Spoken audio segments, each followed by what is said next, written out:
आज हम लोग अकाउंटिंग के एडवांटेज के बारे में सीखा जाएगा, जाना जाएगा कि जो हम अकाउंट्स की बुक बिजनेस में मेंटेन करते हैं उसके क्या क्या एडवांटेजेस हैं।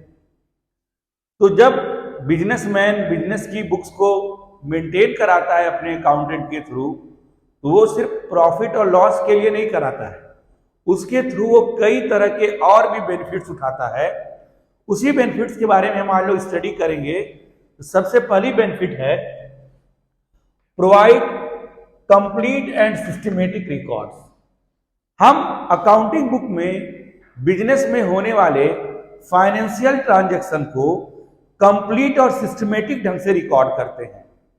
अगर हम ये जानना चाहें कि पर्टिकुलर किसी डेट पर कि 10 जनवरी, 11 जनवरी, 12 जनवरी, 15 जनवरी, 20 जनवरी या मार्च या अप्रैल में हमारा किस डेट पर क्या ट्रांजैक्शन हुआ, तो हमारा जो जर्नल बुक है, जो जर्नल की बुक है, हमें सारी इंफॉर्मेशन तुरंत प्रोवाइड कर देगी।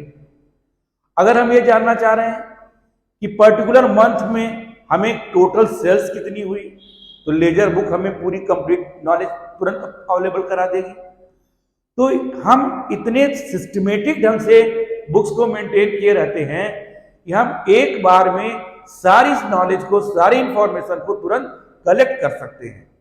तो एक सिस्टमेटिक रिकॉर्डिंग की वजह से बिजनेस के किसी भी क्वेश्चन की हमारी अकाउंटिंग बुक बहुत आसानी से आंसर दे लेती है।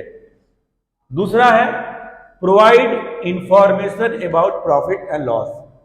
हर बिजनेसमैन ईयर के लास्ट में ये जानना चाहता है कि उसे कितना प्रॉफिट या लॉस हुआ है, और ये जानकारी उसको अकाउंटिंग ही दे सकती है, क्योंकि अकाउंटिंग में हम सिस्टमेटिक ढंग से रिकॉर्ड किए रहते हैं, जर्नल में, लेजर में। उसके बाद उसको समराइज करके ट्रायल बैलेंस बनाते हैं, और ट्रेडिंग और पीएल के थ्रू हम किसी भी बिजनेस के प्रॉफिट और लॉस को इजीली पता कर सकते हैं। ये अकाउंटिंग का एक बहुत बड़ा एडवांटेज है। फिर है देखो provide information of financial position. Her business year के लास्ट में अपनी फाइनेंशियल पोजीशन जानना चाहता है। उसके पास कौन सी एसेट्स हैं, किस वैल्यू पर हैं, कौन सी लायबिलिटीज है, कितने डेटर्स हैं, कितने क्रेडिटर्स हैं, इन सबों की इंफॉर्मेशन वो जानना चाहता है। और ये इंफॉर्मेशन अकाउंटिंग के थ्रू ही मिल सकता है। हम अकाउंटिंग में प्रॉपरली चीजों को रिकॉर्ड किए रहते हैं, उस रिकॉर्डिंग के थ्रू ये जान सकते हैं कि हमारे पास असेट्स कितनी है, हमारे पास लायबिलिटीज कितनी है, हमारे डेटर्स कितने हैं, क्रेडिटर्स कितने हैं, हमारे पास मशीन, प्लांट, फर्नीचर है। इंडिविजुअली हर चीज को हम इजीली जान सकते हैं। ये अकाउंटिंग के द्वारा ही पॉसिबल है। चौथा देखो है फैसिलिटेट्स कंपैरेटिव स्टडी। अब देखो जब हम लोग अकाउंटिंग बनाते हैं तो पर्टिकुलर ये 12 मंथ का बनता है। 1 जनवरी से 31 दिसंबर का 12 मंथ सेलेक्ट करें, या 1 अप्रैल से 31 मार्च का 12 मंथ सेलेक्ट करें।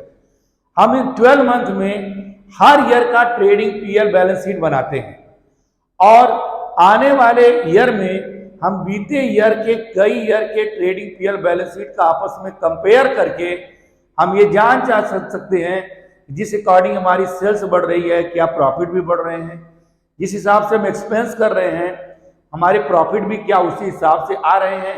इस तरह की कंपैरेटिव स्टडी करके हम अपने बिजनेस के लिए तरह तरह के डिसीजन भी लेने का काम कर सकते हैं, और ये अकाउंटिंग के द्वारा ही पॉसिबल है। फिर है help in taking management decision. Management जब अकाउंट्स की बुक बन जाती है तो उसको एनालिसिस और इंटरप्रेट करता है, जिससे वह बिजनेस से रिलेटेड बहुत सारे इंफॉर्मेशन को वो कलेक्ट करके उस पर अपना डिसीजन लेने का काम करता है।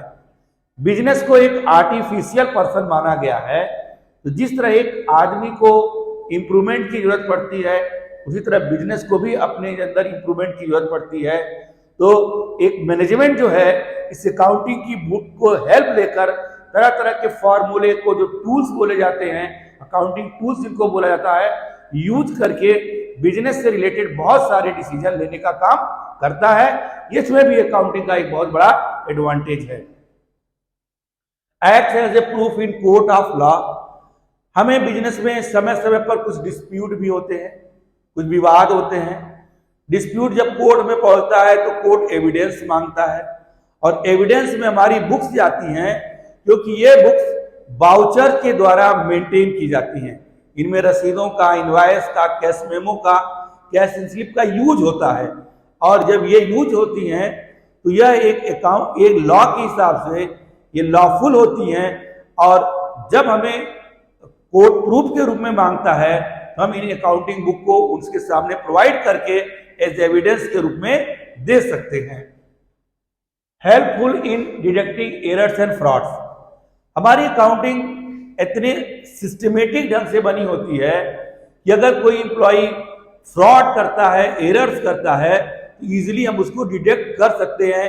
किसी चार्टर्ड अकाउंटेंट के थ्रू या इंटरनल ऑडिट के थ्रू हम अपनी बिजनेस के एरर्स और फ्रॉड को इजीली डिटेक्ट कर सकते हैं। Facilitate sale of business. अगर कोई पर्सन अपने बिजनेस को सेल करना चाहता है तो उसकी क्या सेलिंग प्राइस बतलाए, कितना गुडविल का मांगे, इन सब चीजों को भी अकाउंटिंग बहुत इजीली पता कर सकती है। तो आप इससे पहले अकाउंटिंग क्या है, बुक कीपिंग क्या है, इसके टर्म्स क्या हैं, इसके अकाउंटिंग साइकिल्स क्या है, इसके बारे में भी वीडियोज अपलोड है। इसको आप अच्छे से देख लेंगे, यह भी वीडियो आपको बहुत ज्यादा हेल्प करेगा। खास करके जो बेसिक अकाउंटिंग की स्टडी कर रहे हैं उनके लिए बहुत ही इंपॉर्टेंट है।